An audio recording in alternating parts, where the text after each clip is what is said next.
اور کسی شخص میں طاقت نہیں کہ اللہ کے حکم کے بغیر مر جائے۔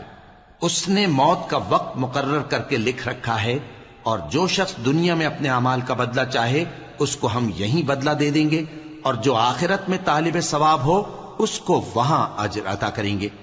اور ہم شکر گزاروں کو عنقریب بہت اچھا صلہ دیں گے۔ اور بہت سے نبی ہوئے ہیں جن کے ساتھ ہو کر اکثر اہل اللہ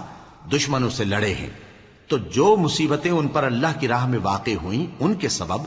انہوں نے نہ تو ہمت ہاری اور نہ بزدلی کی، نہ کافروں سے دبے۔ اور اللہ استقلال رکھنے والوں کو دوست رکھتا ہے، اور اس حالت میں ان کے منہ سے کوئی بات نکلتی تو یہی کہ اے پروردگار،